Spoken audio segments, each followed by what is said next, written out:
निवासवासी परमपूज्य आदरणीय कर्मवीर आनंदराव माणिकराव पाटील यांच्या 40व्या पुण्यतिथीनिमित्त पिंपळनेर एज्युकेशन सोसायटी संचालित कर्मवीर आनंदराव माणिकराव पाटील माध्यमिक उच्च माध्यमिक सोसायटी विद्यालय पिंपळनेर यांच्या वतीने आयोजित ऐतिहासिक गड किल्ला बांधणी स्पर्धेतील इयत्ता 9वी ते 12वी च्या गटात आम्ही इयत्ता 12वी वाणिज्य वर्गाचे विद्यार्थी किल्ले पुरंदर या ऐतिहासिक गटाची प्रतिकृती निर्माण करून सहभागी होत आहोत।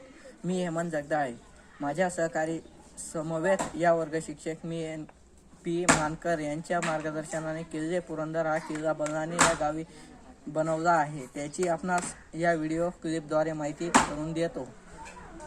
पुरंदर हा किल्ला आपल्या महाराष्ट्र राज्यातील पुणे जिल्ह्यातील सासवड गावाजवळ असलेला एक ऐतिहासिक किल्ला आहे। किल्ल्याची उंची समुद्रापासून 1500 मीटर आहे। हा एक गिरिदुर्ग प्रकारचा किल्ला असून त्याची चढाई सोपी आहे। सह्याद्रीच्या पुरंदर आहे।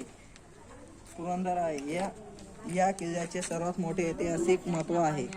दक्षिणोत्तर वसलेल्या मूळ रांगेतून काही फाटे पूर्व दक्षिणेकडे फुटले आहेत, त्यापैकी एका फाट्यावर सिंहगड आहे। त्याच डोंगरावर पुरंदर आणि वज्रगड वसलेले आहेत। कात्रज घाट किंवा बापदेव घाट ओलांडून पुरंदर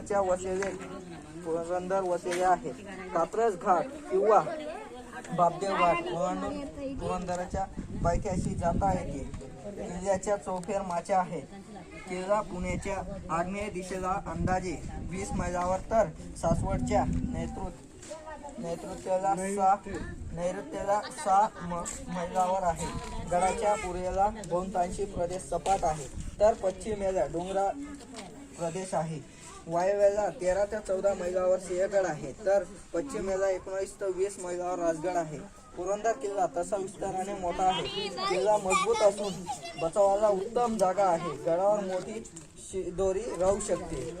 दारुगोळा व धान्याचा मोठा साठा करून गड दीर्घकाळ लढवता येऊ शकतो। असे गडाची एक बाजू सोडली तर गडाच्या इतर सर्व बाजू दुर्गम आहे। गडावरून सभोवतालच्या प्रदेशावर बारीक नजर ठेवता येते। आमच्या पिंपळनेर एज्युकेशन सोसायटी पिंपळनेरचे विद्यमान अध्यक्ष आदरणीय श्री एन शिंदे यांच्या सुचवण्यातून ही स्पर्धा यावर्षी घेण्यात येत आहे। म्हणूनच आम्हा विद्यार्थ्यांना विविध ऐतिहासिक गड किल्ल्यांची माहिती होत असून आमच्या ज्ञानाने भर पडत आहे। खरं म्हणजे आपला जो ऐतिहासिक वारसा आहे तो आपण जपला पाहिजे व या गड किल्ले बांधणी स्पर्धेमुळे आम्हाला आनंद आहे की आम्ही जोपासायचा प्रयत्न करत आहोत, त्याबद्दल आम्ही सर्वांचे ऋणी आहोत। धन्यवाद।